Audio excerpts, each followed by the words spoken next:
जय हिंद everyone. Welcome to the patriotic IAS. और वी विल स्टार्ट अपना द हिंदू का डिस्कशन। और हम स्टार्ट करने के पहले मेजर टॉपिक जो हम आज कवर करने जा रहे हैं वो देखते हैं। हम स्टार्ट करेंगे फ्रंट पेज पे न्यूज़ है विद रिस्पेक्ट टू हमारे जो कांग्रेस के लीडर हैं राहुल गांधी। उनको एक टेम्पल है असम में, वहाँ जाने से मना कर दिया और वो शंकरा देव से रिलेटेड है। तो शंकरा देव शंकर देव से रिलेटेड है। तो इसलिए ये न्यूज़ में, क्योंकि ये मैटर नहीं करता कि जाने दिया या नहीं दिया, ये तो अलग पॉलिटिकल मैटर है। लेकिन शंकर देव काफ़ी इंपॉर्टेंट फिगर है, आर्ट एंड कल्चर में इनका काफ़ी योगदान है। इन्होंने रिलीजन में भी इन्फ्लुएंस किया है, तो वो हम पढ़ेंगे। तो आर्ट एंड कल्चर का पार्ट हो जाएगा जीएस पेपर 1। फिर हमने देखा है फ्रंट पेज पे ही मेंशन किया है, Chinese resource vessel inter into the Indian ocean. और ये माले की तरफ है, जो हमारा टसल चल रहा है मालदीव के साथ, उसका ये फर्दर जो अपग्रेडेशन है, टसल का अपग्रेडेशन। तो वहाँ पे देखेंगे चाइनीज पोर्ट को अब अलाउ कर रहे हैं, जो चाइनीज शिप्स को। और वो भी ये विसल्स जो है वो रिसोर्स विसल है, तो इनके पास ये डेटा इकट्ठा करते हैं जिसका मिलिट्री यूज भी है, इसीलिए इसका कॉन्सर्न है। जीएस पेपर 2 से India IR Indian ocean region से एसोसिएटेड है। फिर पंजाब गवर्नमेंट ने सुप्रीम कोर्ट में अप्रोच किया है। बीएसएफ का जो डिस्टेंस था बॉर्डर एरिया से, पहले 15 किलोमीटर था और उसका जो रिडक्शन इन्होंने 50 किलोमीटर कर दिया है। जो बीएसएफ एक्ट था उसको चेंज करके। तो फिर पंजाब की गवर्नमेंट गई है, उन्होंने बोला कि इंक्रोचमेंट है हमारे जो जूरिडिक्शन है और आप फेडरल सिस्टम को डिस्ट्रॉय कर रहे हैं, इम्पैक्ट कर रहे हैं। तो ये आप डिस्टेंस रिड्यूस कीजिए, क्योंकि जो पुलिस है, पुलिस का पावर कम हो जाएगा। अब वो 50 किलोमीटर एरिया तक बीएसएफ का जुरिडिक्शन होगा, पुलिस का घट गया तो एरिया घटा ही ना ओवरऑल। इसलिए इनका है, सुप्रीम कोर्ट ने इसको सुनने के लिए बोला है। तो जीएस पेपर 2 के अंदर में ये आएगा, सेंटर स्टेट रिलेशन को इम्पैक्ट करता है। जीएस पेपर 3 में आएगा, क्योंकि इंटरनल सिक्योरिटी का जो मेजर सिक्योरिटी एजेंसी है बीएसएफ, उसका एक पार्ट है। तो थोड़ा सा हम बीएसएफ को भी देखेंगे। तो जीएस पेपर 2 जीएस पेपर 3 दोनों कवर करेगा। फिर है कि all government should accord top most priority to the culture of kindness. ये एक न्यूज आर्टिकल है, एक रिसर्च है, फाइंडिंग्स है। तो उसके बेसिस पे इन्होंने एक कमेंट दिया है, एक अपना व्यू दिया है कि काइंडनेस एंड कंपेशन काफ़ी नीड है। तो हम एथिक्स को कवर कर रहे हैं जीएस पेपर 4। और एस्से में अगर कभी आपको फिलोसफिकल एस्से लिखना है, 2-3 पैराग्राफ आप यहाँ से आराम से लिख सकते हैं। ठीक है। फिर decision on disqualification under 10th schedule, जो हम डिफेक्शन लॉ होता है, एंटी डिफेक्शन, तो उसका क्या है, एक डेवलपमेंट देखेंगे। उसका एक बहुत इंपॉर्टेंट पॉइंट है, वो जजमेंट में आया है, तो बस हम उसको देखेंगे। बेसिक्स तो हमने कितनी बार पढ़ा है, हमारी क्लियरिटी है। फिर उसके बाद हम देखेंगे जो राम टेम्पल हमारा कॉन्सिक्रेशन हो रहा है, मोदी जी ने किया है, उसमें 50 इंस्ट्रूमेंट, म्यूजिकल इंस्ट्रूमेंट का यूज हुआ है। और 50 म्यूजिकल इंस्ट्रूमेंट में जो मुझे उन्होंने मेंशन किया उस पेज पे, उसका मैं पिक्चर्स आपको शो कर दूंगा। ठीक है, वो वैसे हम बाद में पढ़ेंगे। बस जानेगा ये होते सिमिलरिटी क्या है इनका और डिफरेंस क्या है। फिर मोदी जी ने मेंशन किया है कि वो इनलाइटेड हो गए हैं इसके बाद राम टेम्पल में कॉन्सिक्रेशन के पास। उन्होंने कहा कि सोलर पैनल सबके छत पे होना चाहिए। तो उन्होंने प्रधानमंत्री सूर्योदय योजना डिक्लेयर कर दिया है। आगे इसका अपडेट आएगा, देखेंगे। लेकिन अभी क्या है, 2 लाइन में है, देख लेंगे। कुंभ की एलिफेंट का डिमांड है उड़ीसा गवर्नमेंट के साथ का तमिलनाडु गवर्नमेंट से, तो थोड़ा वो भी देखेंगे। कुंभ की एलिफेंट क्या है, कैसे इनका यूज है। जीएस पेपर 3 इन्वायरमेंट का सेक्शन है ये, मैन ह्यूमन कॉन्फ्लिक्ट को बचाने के लिए होता है। तो इन्वायरमेंट में मेंस में भी काम आएगा, प्रीलिम्स में कुंभ की एलिफेंट पूछ लेगा। एक एंटीबायोटिक्स जो पाया गया है, ये टेट्रा हाइड्रो कैनिबिडियोल, ठीक है, THCBD।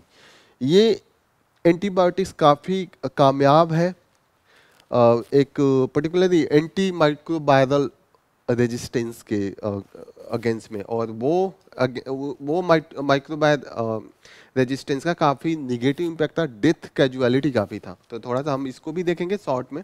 बस आप ये देख लीजिएगा कि टेट्राहाइड्रो कैनाबिडियोल, थोड़ा सा ये THCBD अगर आ जाए यूपीएससी पूछ दे तो आपको पता होना चाहिए ये एंटीबायोटिक्स है, बस इतना ही।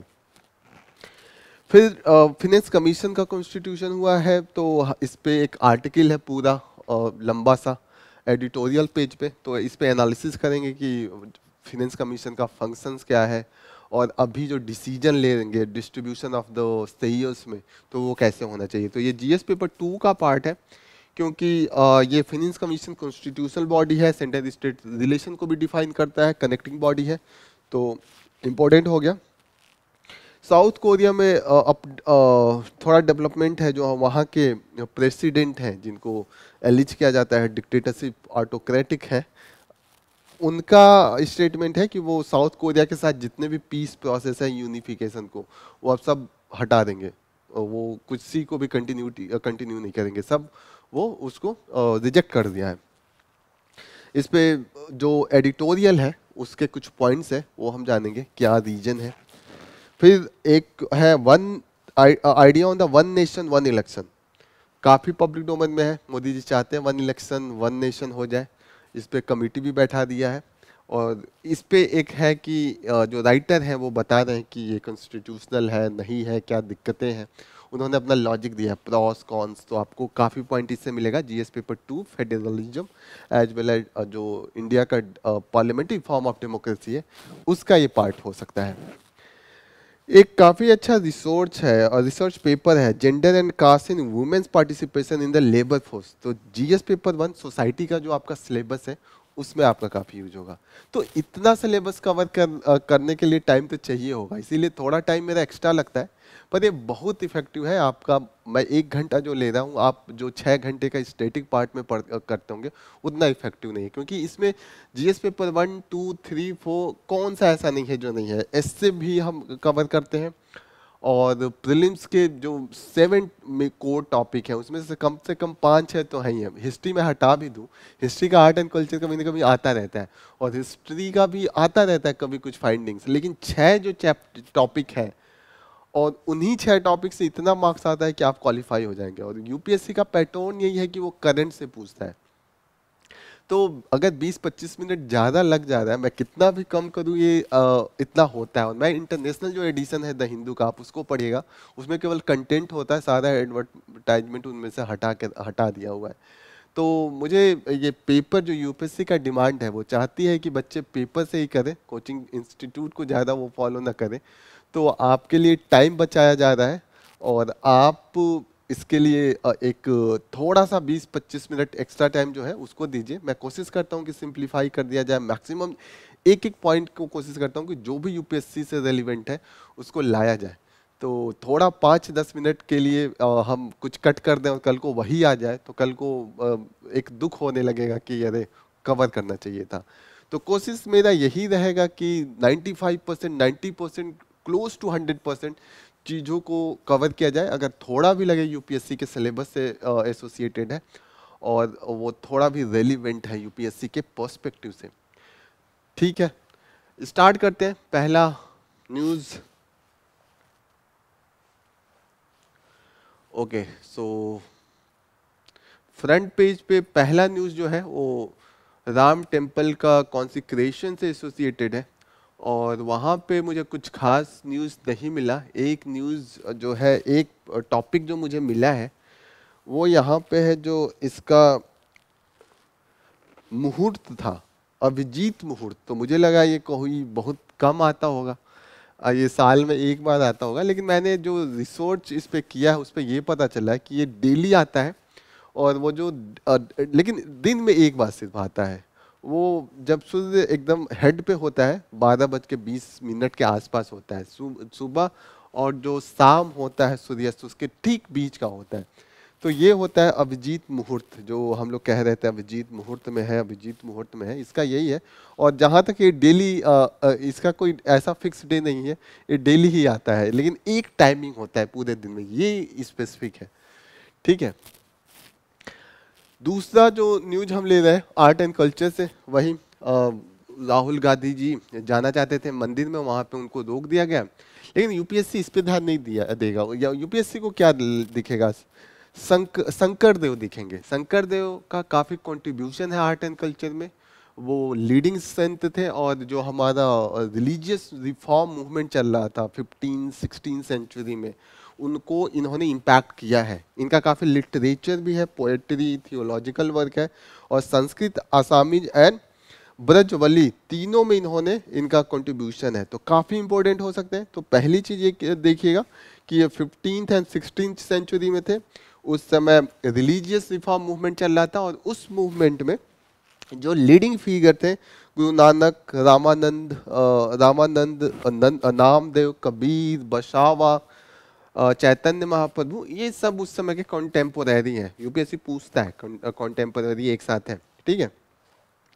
दूसरी चीज आप दीजिएगा कि देखिएगा इन्होंने नियो वैष्णविज्म मूवमेंट इन्होंने स्टार्ट किया था, तो इसको एकासरण धर्म भी कहते हैं, ठीक है। ये वैष्णवाइट का एक सेक्ट अपने आप में है, और इस समय बहुत फेमस है आसाम में, कुछ नहीं तो 800-900 मोनेस्ट्रीज अभी भी इनके हैं, डोमिनेंट है, और इसीलिए यहाँ पे जो है काफ़ी पॉलिटिकल भी ये लोग स्ट्रॉन्ग है वहाँ पे, तो इस चीज़ को ध्यान में रखना है आपको। इन्होंने जो शंकर देव ने जो मोनेस्टिक सेंटर्स डेवलप किए थे उसको सत्रास कहते हैं, सत्रास, ये ध्यान में रखिएगा। सत्रास ये एसोसिएटेड है शंकरादेव के मोनेस्टिक सेंटर्स से, ठीक है ना। और यस, सब हमने कवर कर लिया, यही चीज़ें आपको याद रखनी है। नेक्स्ट इंपॉर्टेंट न्यूज़ जो है वो चाइनीज वेसल्स जो एंट्री मारी है इंडियन ओशियन में, वो हमें थोड़ा सा हमारे लिए दिक्कत की बात है। जो हमें न्यूज मिला है वो agency open source intelligence observers and maritime tracking portal से मिला है। उन्होंने बोला है कि जियांग यांग होंग 03 जो ये वाली शिप है वो इंडियन ओशियन में मूव कर रही है और माले की तरफ जा रही है। तो इससे क्यों हमें दुख है, क्योंकि ये रिसर्च वेसल है और ये डेटा कलेक्ट करती है, ये स्नूपिंग करती है। अब डेटा उसको सब पता रहेगा कि कहाँ क्या ज्योग्राफी है, कहाँ पे उसका जो डिफरेंट रिलीफ है, वो अगर ओशियन में पहले से सब कुछ चाइना को पता रहे तो वो उसका बेनिफिट हो सकता है अगर कहीं वार हो, बैटल हो, क्योंकि सबमरीन का जो लोकेशन है वो कैसे स्ट्रेटजिक रखा जाए वो पहले से इनके पास डेटा होता है, तो उसकी तैयारी करते हैं। तो हम नहीं चाहते हैं कि फॉरेन वेसल्स आए इंडियन ओशियन में। पहले श्रीलंका में आता था, श्रीलंका को हमने रिक्वेस्ट किया, श्रीलंका ने इस बार मोरेटोरियम लगा दिया है और बोला है चाइना को कि आप मत भेजिए। तो इस बार अब माले से दोस्ती हो गई, मालदीव से, तो उन्होंने माले भेज दिया सेम शिप। और ये इसका जो लोकेशन आजकल चाइनीज जो शिप है, वारशिप है, उनका फ्रीक्वेंसी इंडियन ओशन में बढ़ गया है। और कहाँ पे इनका ज़्यादा है, 9 degree east ridge and south West Indian ridge. ये आपके लिए होमवर्क है, इसको लोकेट कीजिएगा मैप में। ये है डेवलपमेंट, आप सिर्फ पॉइंटर के रूप में इसको याद कीजिए। नेक्स्ट इंपॉर्टेंट न्यूज़ है बीएसएफ को लेके। बीएसएफ का जो एक्ट है उसको चेंज करके सेंट्रल गवर्नमेंट ने 15 किलोमीटर जो उनका ज्यूरिडिक्शन था वो 50 किलोमीटर कर दिया, 50 किलोमीटर। अब इससे ये होगा कि जो चाइनीज जो ये बीएसएफ का पावर बढ़ा और पुलिस का जो ज्यूरिडिक्शन उस एरिया में कम हो गया। 35 किलोमीटर जो पहले पुलिस देखती थी क्राइम और डिफरेंट एरिया, बीएसएफ कह रही है कि क्राइम कंट्रोल करने में ज़्यादा बेनिफिट होगा।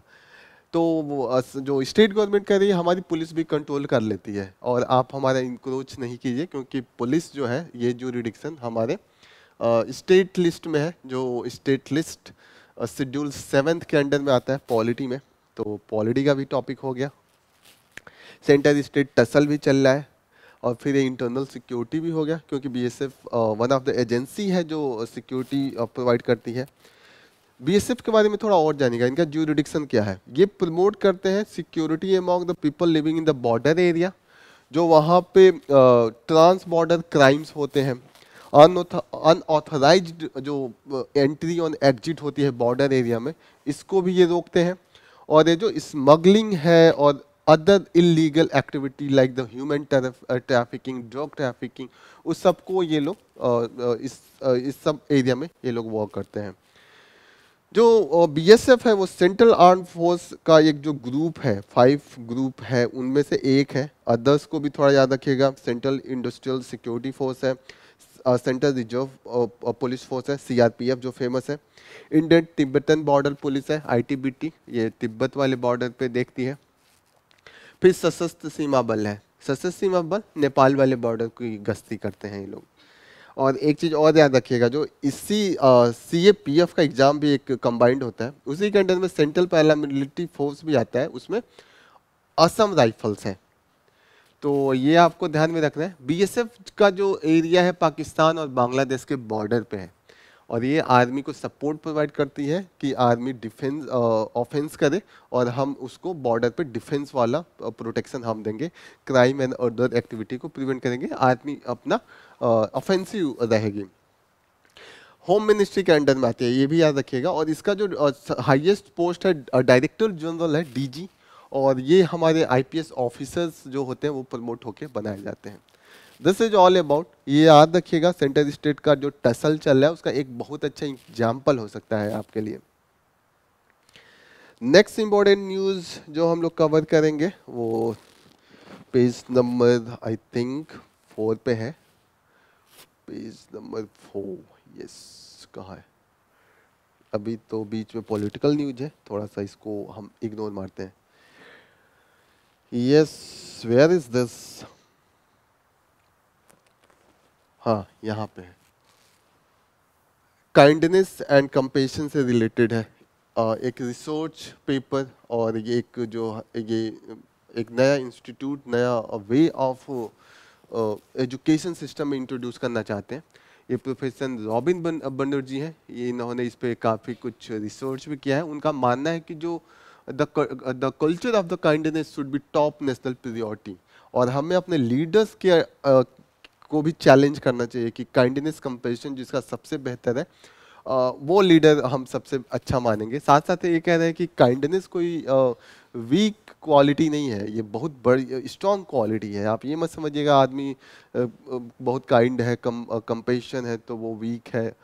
ऐसा हमारे जो पैट्रियार्कल सोसाइटी है जहाँ पे चेस्ट थैम्पिंग होती है हर चीज़ में, वहाँ पे इसको काफ़ी ऐसे देखा जाता है। तो ये गांधी जी भी कहते थे कि दीज आर द थिंग्स, अहिंसा जो होता है वो स्ट्रांग लोगों का ताकत होता है। वो हिंसा तो कोई कर लेता है, हिंसा अगर कोई आपको आके कोई पिटाई कर दे और फिर भी आप कुछ रिएक्ट ना करें, सह लें, बहुत बड़ी चीज़ होती है।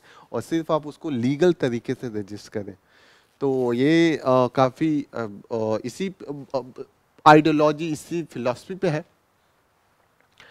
दूसरी इन्होंने कहा है कि जो ये काइंडनेस, ये जो होता है ये ड्राइविंग फोर्स होना चाहिए जो हमारा लर्निंग एजुकेशन सिस्टम है, जैसे कि स्कूल, कॉलेज, यूनिवर्सिटीज है, वहाँ पे ये पॉजिटिव इन्वायरमेंट क्रिएट करेंगे। और ऐसा मतलब बेहतरीन जो इनकलकेशन होगा, जो कैरेक्टर, जो स्टूडेंट का हैबिट है कि वो आगे भी चल के वो वर्किंग एरिया में भी जब जाएंगे तो ये वो रिफ्लेक्ट होगा। इन्होंने इसमें एक टेस्ट भी लिया था, 60,000 लोगों ने पार्टिसिपेट किया था। इसका नाम था काइंडनेस टेस्ट, ऑनलाइन मोड में लिया था। इसके रिजल्ट जो इसमें लोगों से पूछा गया था, वहाँ से ये आउटकम आया था कि it suggested that people need each other more than ever. अभी जो लोगों की एक दूसरे की सपोर्ट चाहिए है, कोऑपरेशन चाहिए, वो आने किसी भी अभी 100 सालों में वो उसमें सबसे ज़्यादा अभी है। लोग अभी चाहते हैं कि सपोर्ट ईच अदर, दूसरे का हेल्प मिल जाए तो वो खुश हो जाते हैं। उनको लगता है यस ये चाहिए था, नीड था मुझे। आइसोलेशन में लोग काफ़ी हैं, इतना तो वर्ल्ड वॉर 2 में नहीं देखा गया था जो अभी कंडीशन है। ये जो क्राइसिस ऑफ पैंडेमिक था उसमें ये एक और पीक पे चला गया था। वहाँ पे लोग आइसोलेटेड होके थोड़ा सा देखे बीमारियों से, कोई घर से बाहर नहीं निकल पा रहा है। तो जो फैमिली में जो एक दूसरे से बॉन्डिंग था, गैजेट छोड़ के आपस में एक दूसरे का केयरिंग था, वो देखा गया। और सीइंग, रिसीविंग और the giving kindness motivates and foster A connection among the people. इससे ये भी आउटकम होता है कि जो हम काइंडनेस जो शो करते हैं, एक दूसरे कनेक्शन बनेगा ही। जब आप दूसरे के लिए अपना दयालु और करुणा दिखाएंगे तो वो ऑब्वियस सी बात है कि उससे आपके जो बॉन्ड बनेंगे वो काफी स्ट्रांग ही बनेंगे। फिर इनका आगे का इन्होंने बोला है कि they receive kindness from the close friend and family all the time but rarely notice. जैसे एक काइंडनेस हम हमेशा ये ऑब्जर्व नहीं करते, लेकिन ये डे टू डे जो एक्टिविटी है उसमें इन्वॉल्व है, और उसका कुछ भी हो सकता है। कोई आपको दया से एक गिलास पानी ही पिला दे, या कोई आपके लिए खाना खिला दे, खाना बना दे, कोई आपके लिए, आप बाहर जा रहे हो दरवाजा खोल दे, ये सब भी काइंडनेस के एक वे होता है। फिर kindness is not about the extra ordinary act. ऐसा नहीं है कि ये बहुत बड़ा जेनरोसिटी है कि आप एकदम जाके 1000 लोगों को भोज करा रहे हैं या कुछ वो कर रहे हैं। ये एक एक जितना आपकी कैपेसिटी है, अगर एक लोग का भी आप ऐसा काइंडनेस दिखा रहे हैं, कंपेशन है, हेल्प कर रहे हैं, तो वहीं से ये स्टार्ट हो जाता है। और ये ऐसा नहीं होना चाहिए कि इसका कुछ बेनिफिट के लिए किया जाए, ये विदिन आपके अंदर से आना चाहिए ये सब चीज़ें। तो इन्होंने यही काफ़ी इसको एक्सप्लेन किया है। फिर कहा है कि इन्होंने कि जो ग्लोबल इस समय सिस्टम है, financial gloom, climate change and pandemic, cost of living crisis, all जो चीज़ें हैं वो इतनी हाइट पे हैं कि अभी काइंडनेस एंड कंपेशन सबसे ज़्यादा इम्पैक्टफुल सोल्यूशन हो सकता है इन सभी चीज़ों का। और इन्होंने कहा है कि ये हर जगह, अगर जैसे facilitators barring and impact of kindness, हर चीज़ पे रिसर्च होना चाहिए, एजुकेशन में एंट्री होनी चाहिए, और एजुकेशन सिस्टम को ऐसे ही डेवलप करना चाहिए जो इसको रिफ्लेक्ट करे। आप इसका यूज़ एथिक्स के पेपर में कर सकते हैं, एसए के पेपर में कर सकते हैं, काफ़ी अच्छे से कर सकते हैं, और आपके मार्क्स भी काफ़ी इम्पैक्टफुल होंगे, इफेक्टिव होगा आपका आंसर। नेक्स्ट इम्पोर्टेंट जो है वो स्पीकर से रिलेटेड है। हमने काफ़ी कुछ पढ़ा है, एंटी डिफेक्शन का केस, क्या कंडीशन होता है कि एक पार्टी है, आप टिकट से इलेक्शन लड़ते हैं, फिर छोड़ के चले जाते हैं जीतने के बाद, क्योंकि अपोजिशन वाली पार्टी ज़्यादा पैसे दे रही होती है, उसको गवर्नमेंट बनाना होता है, उसको ज़्यादा पैसे कमाने होते हैं, तो वो ज़्यादा देगी। तो ये, और उसके पास पावर है, मनी पावर। तो ऐसे कंडीशन में लोगों ने वोट दिया, इस पार्टी के नाम पे आप जा रहे हैं उस पार्टी के नाम पे, तो दिस इज नॉट गुड ना, आप you are playing with the faith of the people. तो उसको रोकने के लिए बनाया गया, लेकिन इसका मिसयूज भी बहुत है, इसका कुछ उतना इफेक्टिवनेस नहीं है। और इस लॉ में टाइम नहीं स्पेसिफाई है। जैसे डिसीजन, इसमें डिसीजन स्पीकर डिसीजन लेते हैं कि डिस्क्वालीफाई किया जाए या नहीं, लेकिन स्पीकर का डिसीजन का टाइमिंग नहीं मेंशन है जो कॉन्स्टिट्यूशन है। तो इसका ये है कि ये जो अभी शिवसेना वाला केस था उसमें 2 साल बाद डिसीजन आया है। तो इसी केस में सुप्रीम कोर्ट के पास अप्रोच किए थे जो उद्धव ठाकरे का फैक्शन है, तो उनको सुप्रीम कोर्ट ने बोला कि स्पीकर से बोला कि आप ना रीजनेबल टाइम के अंडर में अपना डिसीजन लीजिए। अभी भी नहीं डिफाइन है, तो जब भी 10th शेड्यूल के बारे में आप लिख रहे होंगे तो वे फॉरवर्ड में आप टाइम स्पेसिफिक, इसका जो टाइम बाउंड मैनर में डिसीजन आना चाहिए वो आप जरूर सजेस्ट कीजिएगा। ये है राम टेम्पल कॉन्सिक्रेशन का, उसके सारे पिक्चर्स हैं। यहाँ पे ये मेंशन है कि 50 इंस्ट्रूमेंट, म्यूजिकल इंस्ट्रूमेंट यूज हुए हैं, जो मंगल ध्वनि है और जो वहाँ पे हो रहा था। और उसमें जो कुछ इन्होंने नाम दिया है कि पखवाज, फ्लूट, ढोलक। तो ये पखवाज और ये ढोलक एक ही जैसे होता है, और ये मृदंगम भी इसी के जैसे होता है, लेकिन थोड़ा थोड़ा डिफरेंस होता है उनके बनाने में। उनमें जो वुड्स यूज होता है, उसमें जो किसी किसी में स्टोन्स, पार्टिकल स्टोन्स के जो होते हैं कण, उसको भी यूज करते हैं। तो ये सब है। और यस,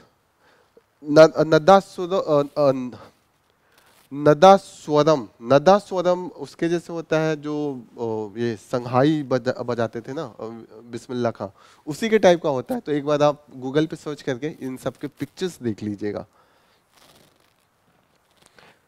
नेक्स्ट इम्पोर्टेंट न्यूज़ जो हमारे लिए रेलिवेंट है वो साइंस एंड टेक पे है, आई थिंक। नहीं, ये है, मोदी जी ने कल इंस्पायर्ड होके कहा कि सबके छत पे हम सोलर पैनल लगवाएंगे। तो उन्होंने डिक्लेयर किया कि प्रधानमंत्री सूर्योदय योजना स्टार्ट कर दिया, और इसमें उन्होंने एम किया कि 1 करोड़ हाउसेस के ऊपर ये पैनल लगवाएंगे अभी। तो ये टारगेट है। और प्रधानमंत्री सूर्योदय योजना तो इजी है, सूर्योदय और सोलर पैनल मैच कर रहा है। नेक्स्ट इंपॉर्टेंट न्यूज़ है कुम्की एलिफेंट। कुम्की एलिफेंट क्या होता है? उड़ीसा ने तमिलनाडु से बोला है कि हमें कुम्की एलिफेंट दे दीजिए, तो होता क्या है कुम्की एलिफेंट? कुम्की एलिफेंट उन्हें कहते हैं जो जो उसको एलिफेंट को डोमेस्टिकेट किया जाता है, फिर उसको ट्रेन किया जाता है कि अगर उसको ट्रैफिक उधर से फॉरेस्ट वाइल्ड लाइफ आ रही है तो उससे कैसे प्रोटेक्ट करना है या और कंट्रोल कैसे करना है। तो ये काफ़ी यूज में आते हैं कि अदर जो वाइल्ड लाइफ होते हैं, जो जंगली जो एनिमल्स होते हैं, उनको ये कंट्रोल करते हैं। तो आजकल हमने देखा है कि ह्यूमन और एनिमल का कॉन्फ्लिक्ट बढ़ गया है। तो ऐसे कंडीशन में जो एंट्री हो जाती है एनिमल्स का, जैसे एलिफेंट्स का कई विलेज में जो आसपास के जंगल के पास के विलेज होते हैं उसमें एलिफेंट चले जाते हैं, काफ़ी कैजुअलिटी भी आती है। कैजुअलिटी भी इन्होंने किया है, 200 इनकाउंटर्ड है, 146 लोगों का डेथ हुआ है एक साल में। ऐसे ऐसे फिगर्स दिए हुए हैं, लेकिन जस्ट आपको ये जानना है कि ये कुम्की एलिफेंट क्या होते हैं, कहाँ पे यूज हो सकता है। तो इन्वायरमेंट 3 में कभी भी ह्यूमन और एनिमल कॉन्फ्लिक्ट है तो वहाँ पे आप सजेशन दे दीजिएगा। Next important news science and technology से है। यहाँ पे एक न्यूज़ जो इम्पोर्टेंट है वो है जो एंटीबायोटिक्स हमने निकाला है, और ये कंपाउंड का नाम है THCBD। इसका फुल फॉर्म है टेट्रा हाइड्रो कैनिबिडोल। ओके, नाम काफ़ी टेढ़ा है, लेकिन यू हैव टू रिमेंबर, अगर यूपीएससी पूछता है तो थोड़ा सा अगर देखेंगे 2-3 बार तो आपको याद आ जाएगा। ये है tetrahydrocannabinol. Okay, THCBD। और ये किसके अगेंस्ट में? ये जो एंटी माइक्रोबायल हो गया है, इसका अगेंस्ट जो है स्टेफिलोकोकस ऑरियस। ओके, और ये इसका कंट्रीब्यूशन, जो ये बैक्टीरिया है, ये जो लार्जेस्ट नंबर ऑफ डेथ है ईयरली बेसिस पे, second largest number of the death इसी के कारण होता है, जो इनइफेक्टिव कर दिया एंटीबायोटिक्स को।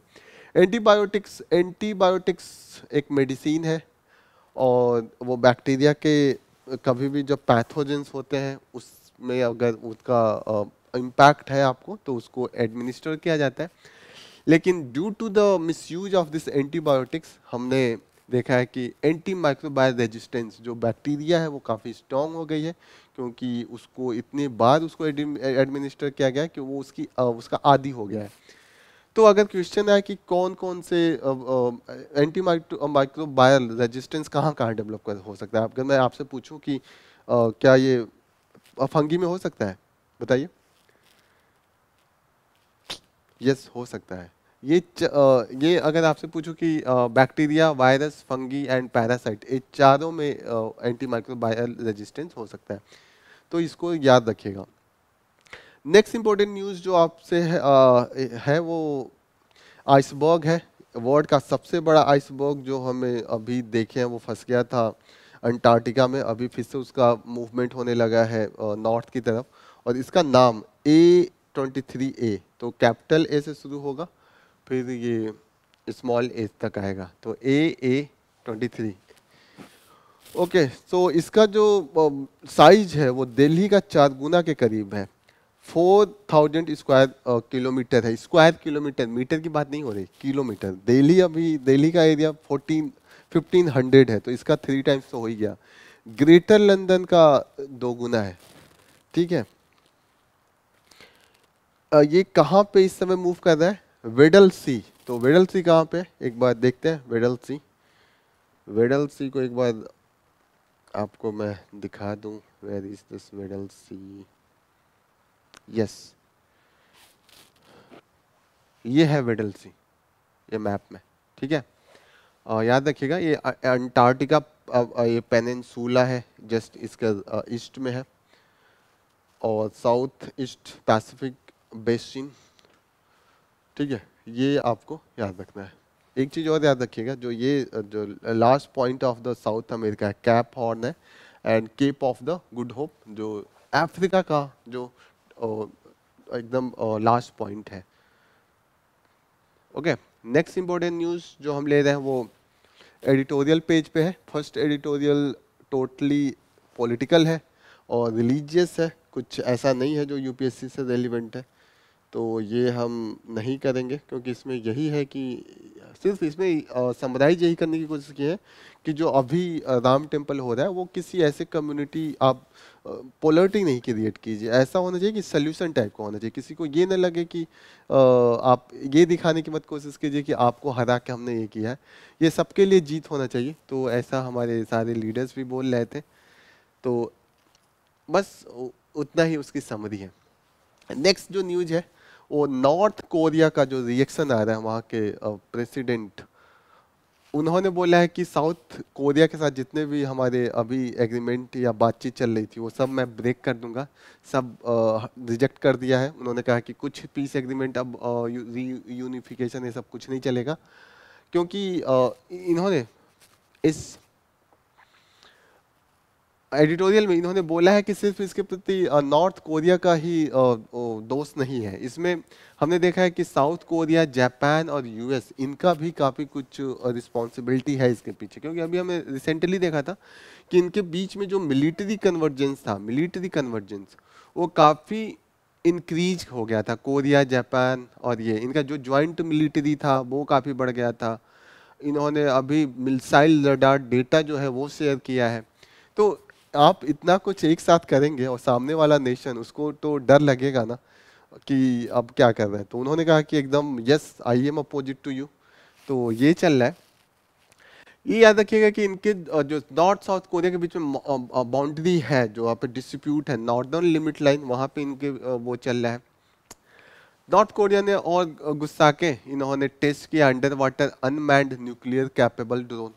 और साउथ कोरिया, नॉर्थ कोरिया को इस बात से भी लगता है डर कि जो यूएस ने इराक, लीबिया, ईरान के साथ किया, न्यूक्लियर एग्रीमेंट किया, फिर फॉलो नहीं किया, उनसे कहा ख़त्म करो, फिर धीरे धीरे अटैक किया, तो उसने देखा है, तो उसको उसने क्लियर कट है कि मुझे डीन्यूक्लियराइजेशन नहीं करना, न्यूक्लियर प्रोग्राम मुझे चलाना है। और जो स्टेटमेंट भी साउथ कोरियन प्रेसिडेंट की तरफ से आ रहा था कि has taken measures to strengthen ties with the China. तो नॉर्थ कोरिया ने अपना जो मेजर लिया है वो एक इधर पोलरिटी हो रही, तो इन्होंने इधर पोलरिटी क्लियर किया है। एक जो मैं बोल रहा था कि जो कमेंट आ रहे हैं साउथ कोरियन जो प्राइम मिनिस्टर है वहां से आ रहा है कि piece can be achieved only by the through the strength. तो यहाँ से भी ये है काफी कुछ जो निगेटिविटी है इसीलिए टसल है। तो ओवरऑल ये अपडेट है। नेक्स्ट इम्पोर्टेंट न्यूज आर्टिकल हम लेंगे वो फिनेंस कमीशन से रिलेटेड है। फिनेंस कमीशन कॉन्स्टिट्यूशनल बॉडी है। कौन सा आर्टिकल है फिनेंस कमीशन के लिए? आर्टिकल 280, जो फिनेंस कमीशन को के लिए प्रोविजन है। और इसका जो अपॉइंटमेंट होता है वो प्रेसिडेंट करते हैं on every 5 years, and it consist of total 5, जिसमें से 1 चेयरमैन एंड 4 मेंबर्स होते हैं। तो टोटल 5 है। यहाँ पे इन्होंने डिफाइन किया है कि व्हाट आर द मैंडेट। पहला मैंडेट ये है कि वो जो सेंटर है और स्टेट है उनके बीच में क्या डिवाइड होगा टैक्स कलेक्शन का, जो टोटल कलेक्शन है उसका। और फिर वो दोबारा क्या डिसाइड करते हैं कि अब स्टेट का जो टोटल मिला है उसमें से ईच स्टेट को कितना मिलेगा। तो 2 प्रोन्ज है। एक बार मैं इसको थोड़ा सा आपको क्लियर कर दूं।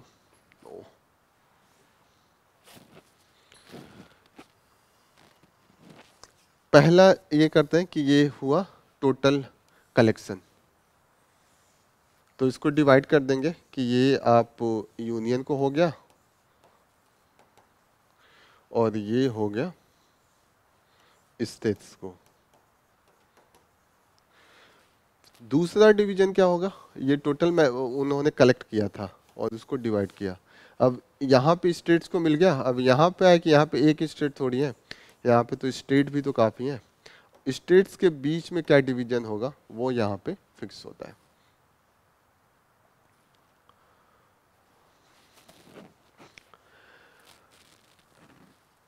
डिवीजन का बेसिस क्या होता है? 2 प्रिंसिपल ये फिनेंस कमीशन फॉलो करता है। पहला है इक्विटी एंड दूसरा इफिशियंसी। इक्विटी में ये देखते हैं कि जो स्टेट बड़ा है, पॉपुलेशन ज़्यादा है, पॉवर्टी कितना है, वहाँ पे SC ST का पॉपुलेशन कितना है, फॉरेस्ट कितना है, वो इक्विटी देखते हैं कि अब ज़्यादा है तो पैसे देने पड़ेंगे। गरीब अगर स्टेट है तो उसको ज़्यादा देना पड़ेगा, क्योंकि तभी तो, अगर अमीर पहले से उसको हेल्प क्या करेंगे आप। तो यहाँ पे इक्विटी देखा जाता है। दूसरी इफिशियंसी देखी जाती है। इफिशियंसी की मीन्स वो स्टेट जो टैक्स कलेक्शन का मैकेनिज्म है कितना इफिशियंट है। ऐसा तो नहीं है कि उसमें बहुत लूप होल्स है, एग्जेम्पशन दे रखा है, सब्सिडीज और ये सब लीकेज है, तो ये सब इफिशियंसी में होता है। लेकिन फिनेंस कमीशन का जो प्रिंसिपल है दोनों को कर रहा है, लेकिन जो मैक्सिमम मेजर सेयर्स जो बेसिस है वो इक्विटी प्रिंसिपल है, और जो इफिशियंसी प्रिंसिपल है वो मुश्किल से 20%, 15-20% है। तो उन्होंने बोला है कि यस दिस इज द, यहाँ पे मैंडेट ये था शेयर डिस्ट्रीब्यूट करने का।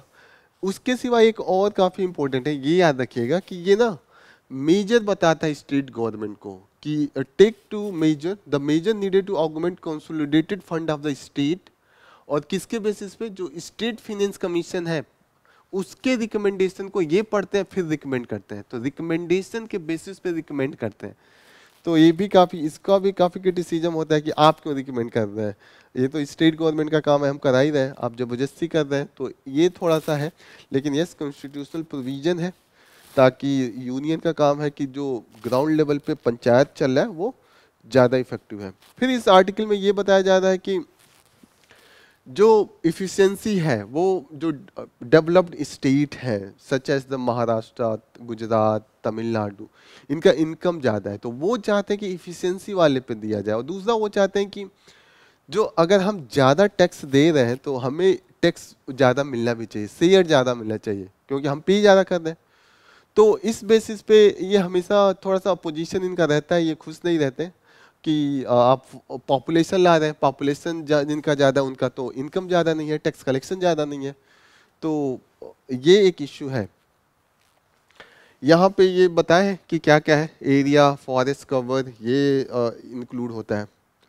और इफिशियंसी का इंडिकेटर्स, इफिशियंसी का इंडिकेटर क्या है, tax effort and the physical discipline, means कितना रेगुलर बेसिस पे, कितना उनका लॉ उसमें इतना ज़्यादा कॉम्प्लिकेटेड नहीं है, कॉम्प्लायंस कम है, ताकि लोग ज़्यादा से ज़्यादा टैक्स कलेक्ट कर सकें।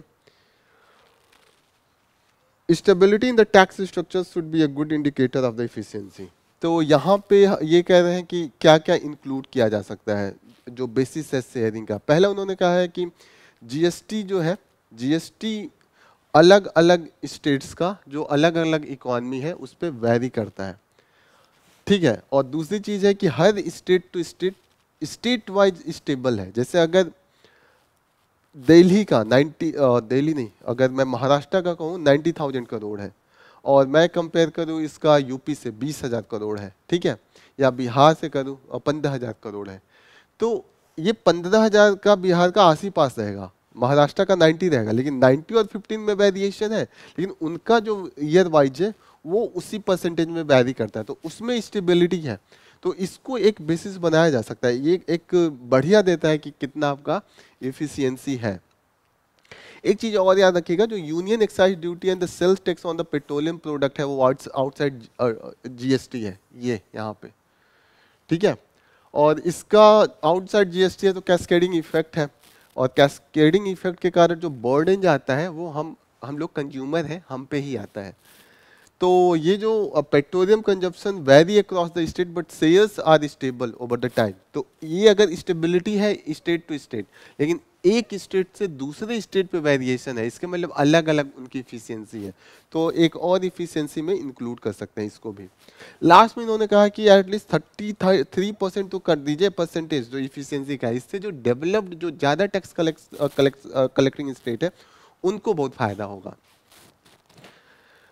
नेक्स्ट इंपॉर्टेंट न्यूज जो हम लोग लेंगे वो one nation, idea of one nation one election काफ़ी चल रहा है। तो इस पूरे आर्टिकल में इन्होंने ये कहा है कि जो जिस तरीके से सेंटर ने कमिटी करा है फॉर्मर प्रेसिडेंट के अंडर में, और जिस तरीके से वो प्रोसीड कर रहे हैं, तो श्योर सी बात है कि वो यही कहेंगे कि हाँ one election one nation one election कर दीजिए, और गवर्नमेंट उस मूड में है भी। तो इन्होंने कहा कोई रोक तो नहीं सकता है, दिक्कत तो ये है, लेकिन इन्होंने कहा है कि ये जो वन नेशन वन इलेक्शन है वो कॉन्स्टिट्यूशनली वैलिड नहीं है। तो उन्होंने कहा जुडिशरी का रूल होगा, और जुडिशरी का रोल ऐसे ही होगा। जो famous case Bakers and Carr case था यूएस का, उसमें जुडिशरी ने इंटरवीन किया था। वहाँ पे अलग जो टेनेसी स्टेट था, उसके जो डिस्ट्रिक्ट थे उनमें बड़ा डिसपेरिटी था। एक डिस्ट्रिक्ट में थोड़ा सा पॉपुलेशन था और वो सेलेक्ट कर रहे थे रिप्रेजेंटेटिव को, दूसरे में बहुत ज़्यादा था। तो ऐसे वोट का जो परसेंटेज होता है वो रिफ्लेक्ट नहीं हो रहा था। वन वोट, जैसे मेरा वोट हो, मैं अगर यूपी का हूँ, मेरा एक वोट का वही वैल्यू होना चाहिए जो मध्य प्रदेश के जो सिटीजन है, और वही महाराष्ट्र केरला का भी होना चाहिए। अब ये नहीं होना चाहिए कि मैं एक वोट का जो वैल्यू जा रहा है, हम लोग 10 लोग मिलके एक को चुन रहे हैं, और वो लोग सिर्फ 5 लोग मिलके चुन रहे हैं, तो उनके 5 ही में एक रिप्रेजेंटेटिव चल रहा जा रहा है, हमारा 10 मिलके जा रहा है, तो डिसपेरिटी हो गया ना, हमारा वोट उनके वोट के आधा हो गया ना, हम 2 मिलके एक के बराबर रिप्रेजेंट कर रहे हैं। टेनेसी में भी यही था। टेनेसी में अलग अलग डिस्ट्रिक्ट थे और डिस्ट्रिक्ट वाइज वहाँ पे इलेक्शन हो रहा था। किसी में 50 लाख पॉपुलेशन था, वो भी एक को रिप्रेजेंट कर रहा था, ये 10 लाख वाला भी एक को ही रिप्रेजेंट कर रहा था, और ये 2 लाख वाला भी एक को कर रहा था। तो इन्होंने कहा one vote one man one vote one value, इसके प्रिंसिपल को नहीं कर रहे, तो इन्होंने डायरेक्ट किया था उसको सही करने के लिए। फिर इन्होंने कहा कि सुप्रीम कोर्ट इंडिया में अपने आप को सेंटिनल ऑफ द क्यू वाइव कहती है। इसका मतलब ये हुआ कि सुप्रीम कोर्ट अपने आप को ये विजिलेंट एंड वॉचफुल गार्ड कहती है, तो उसको आना पड़ेगा। फिर इन्होंने जस्टिफाई किया कि जो मेन जस्टिफिकेशन दिया जा रहा है वन नेशन वन इलेक्शन का, कि एक्सपेंडिचर बहुत आता है, हम बचा लेंगे, एक बार करेंगे। तो इन्होंने कहा कि 2014 का इलेक्शन था, उसका एक्सपेंडिचर जो है 4000 करोड़ है। फिर ये कह रहे हैं जो बजट है वो 45,000 करोड़ का आता है यूनियन गवर्नमेंट का एक साल में, उसका 1% 45,000 करोड़ हुआ है। इस 5,000 का अगर मैं बढ़ा के भी बोलूँ, अभी तो ये 4 ही करोड़ यहाँ पे, 5,000 करोड़ मान ले, 9 गुना हुआ। ये कह रहे हैं कि इलेक्शन ज़्यादा होगा तो लोगों के पास पावर ज़्यादा होगा, वो क्वेश्चन करेंगे कि आपने ये वादा किया था, आपने कंप्लीट किया कि नहीं। तो लोगों के पास पावर ज़्यादा है, अगर 2-3 बार आके आपसे वोट मांग रहे हैं तो आपके पैरों पे आएंगे ना। वो जो लीडर होता है वो सिर्फ इलेक्शन टाइम पे आपके नीचे आता है, वरना हमेशा तो ऊपर रहेगा आपके, आप हमेशा जाएंगे। तो 3 बार मौका मिल रहा है, 3 बार लोग पूछेंगे, और जो हमारा बजट का 1% भी अगर अकाउंटेबिलिटी पूछ के अगर उन्हें ईमानदार बना दे और 1% का भी करप्शन कम करा दे, तो 45,000 करोड़ बचा लेंगे। और 45,000 अगर 2% कर ले 90,000 करोड़, ये तो 4,000 5,000 है, उसका तो काफ़ी ज़्यादा है। दूसरा इन्होंने कहा कि ठीक है, मॉडल कोड ऑफ कंडक्ट, जो एक और लॉजिक दिया जाता है कि ये जितनी ज़्यादा इलेक्शन होती है मॉडल कोड ऑफ कंडक्ट उतनी बार लगता है। मॉडल कोड ऑफ कंडक्ट जब इम्पोज हो जाएगा तो नया गवर्नमेंट का नहीं आ पाएगा, स्कीम्स या कुछ नया डेवलपमेंट वर्क नहीं हो पाएगा। तो इन्होंने कहा है कि अब इतना डेमोक्रेसी को आपको इम्प्लीमेंट कराना है तो थोड़ा सा डिसरप्शन होता है, तो बाकी समय में आप इस पर ध्यान दीजिए जो गवर्नेंस का मैटर है। और उन्होंने कहा है कि ये जो नेसेसरी पेन है, जो थोड़ा सा दुख भी होता है ना जिंदगी में किसी अच्छे चीज़ के लिए, कभी कड़वा मेडिसिन होता है, उसका भी कभी जरूरत होती है। फिर इन्होंने कहा कि ये लॉजिक यहाँ पे दिया है। फिर दूसरा लॉजिक इन्होंने कहा कि जो सुप्रीम कोर्ट का जजमेंट है उसके हिसाब से भी वैलिड नहीं है। सुप्रीम कोर्ट ने ये कहा है कि जो स्टेट्स है इंडिया में, वो कोई सेंटर या यूनियन गवर्नमेंट के अंडर में नहीं आते, वो इंडिपेंडेंट अथॉरिटी है, उनका कॉन्स्टिट्यूशन ने डायरेक्ट पावर दिया है, वो भी सेंटर के ही जैसे प्रॉपर रूप से अपना रोल प्ले करते हैं political, social, educational, cultural life में। तो introduction of the election process अगर ऐसा कर दें कि सारे स्टेट का सेंटर के साथ ही होगा, तो कभी कभी किसी स्टेट में 3 ही साल की गवर्नमेंट होगी, आप हटा के कहेंगे सेंटर का होने जा रहा है, आप भी करवाइए, फिर तो उनका आप 5 साल की जगह 3 साल कर रहे हैं क्योंकि आप ऊपर हो गए। तो ये कह रहे हैं, ये सब से भी साफ साफ इन्होंने बोला है। एसाद बोमाई केस याद रखिएगा, 1994 का बहुत इंपॉर्टेंट केस है, और कभी भी क्वेश्चन होता है कि इंडियन स्टेट का नेचर क्या है, तो साफ साफ एसाद बोमाई ने कहा कि फेडरल है, क्लियर कट। ये क्वासाई फेडरल या यूनिटरी ये सब नहीं है, क्योंकि सुप्रीम कोर्ट ने बोला है। डिस्पाइट कि ऐसा माना जाता है कि पॉलिटिकल साइंटिस्ट बोलते हैं कि क्वासाई फेडरल है, उतना स्ट्रांग नहीं है जितना, लेकिन सुप्रीम कोर्ट ने कहा फेडरल है तो फेडरल है। You have to write this कि फेडरल है, वहां पे फेडरल ही करेक्ट आंसर होगा। फिर इन्होंने कहा कि any such actions that impinge on the independent of constitutional existence of the state, वहां पे जो है ड्यूरेशन कम करके आप अनकॉन्स्टिट्यूशनल बना देंगे, एंटी फेडरल बना देंगे। फिर इन्होंने इस जो कमिटी, जो हमारे फॉर्मर प्रेसिडेंट के अंडर में जो कमिटी है, उसको बोला है कि ये बायस्ड है, एक्सक्लूसनरी है, इनइक्वालिटी इसके अंडर है। क्यों? क्योंकि इन्होंने कहा कि जो इन्होंने वेबसाइट बनाया है कि डेटा इकट्ठा करने के लिए, लोगों को बताने के लिए, लोगों से जो सजेशन लेने के लिए, वो केवल 2 लैंग्वेज में, इंग्लिश और हिंदी, और सिर्फ जो हमारे ऑफिशियल लैंग्वेज है, आर्टिकल जो ये शेड्यूल 8 के अंडर में 22 लैंग्वेज है ऑफिशियल लैंग्वेज, उसमें तो सिर्फ आपने एक को करा, 21 का क्या? फिर वो जो नेटिव लैंग्वेज है वो कैसे डिसीजन लेंगे? तो फिर तो आप बायस कर रहे हैं ना, आप उनके एकदम, आपका जो जो कंपटीशन है, जो way of conducting all this thing है, वो तो बायस है। तो इसके भी इन्होंने कुछ बोला है, क्रिटिसाइज किया इसको।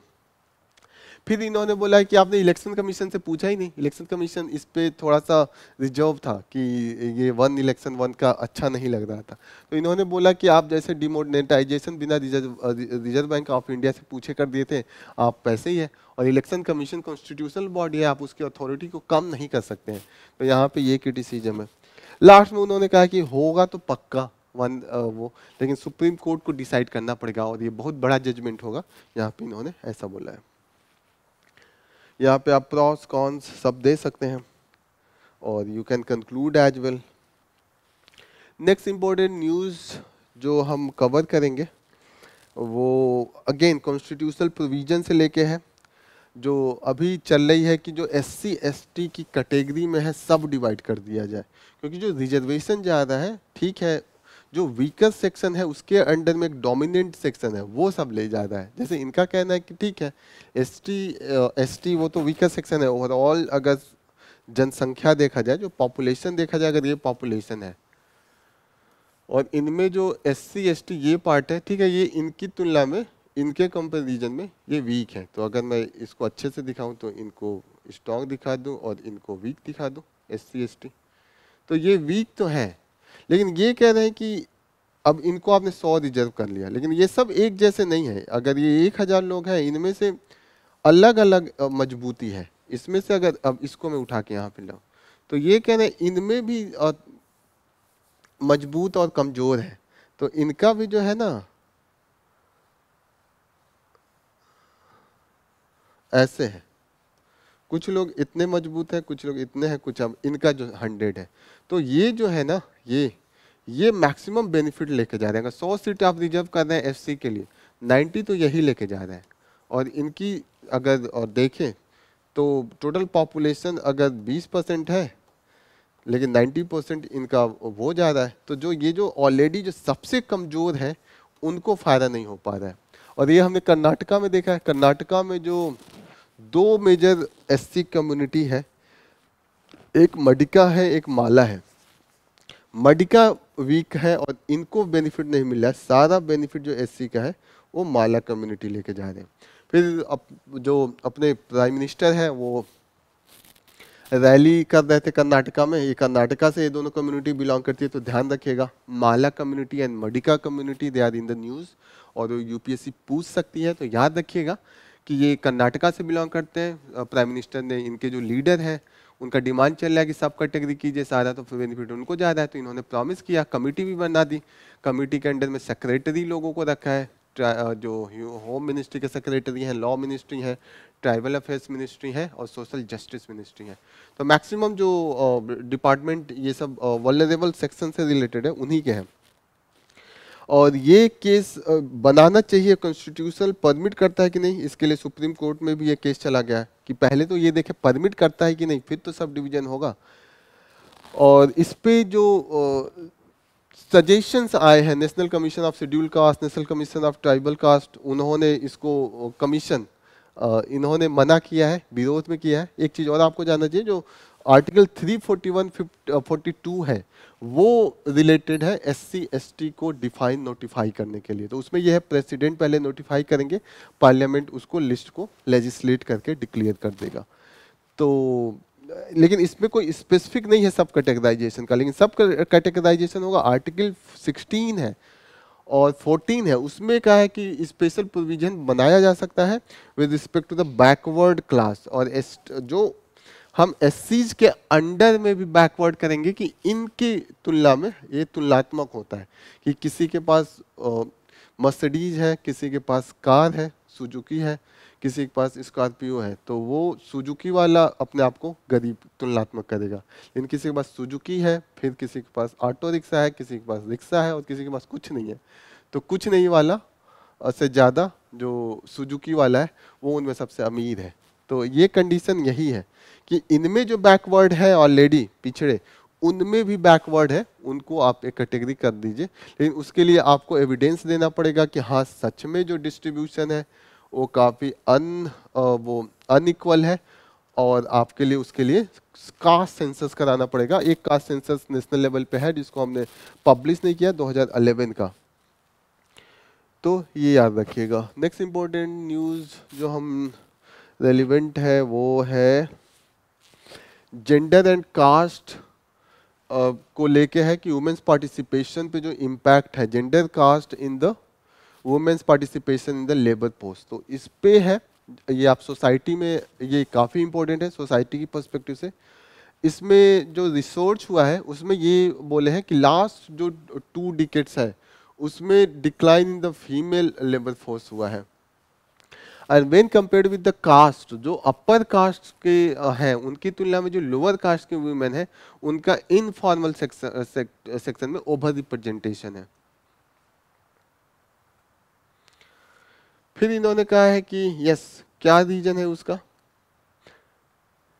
सबसे ज्यादा जो रीजन है इसका वो है कि instability among the economic instability in the lower caste. वहाँ पे मेंस के पास इतना नहीं है कि सस्टेन कर सकें, और अपर कास्ट का जो है उनका इकोनॉमिक कंडीशन अच्छा है, तो वो अपने वीमेंस को जब तक अच्छे जॉब फॉर्मल सेक्शन में नहीं मिलता वो भेजते नहीं है, अलाउ नहीं करते हैं, क्योंकि पैट्रियार्कल सोसाइटी अगर वुमेन जाना भी चाहे तो दे विल नॉट अलाउ।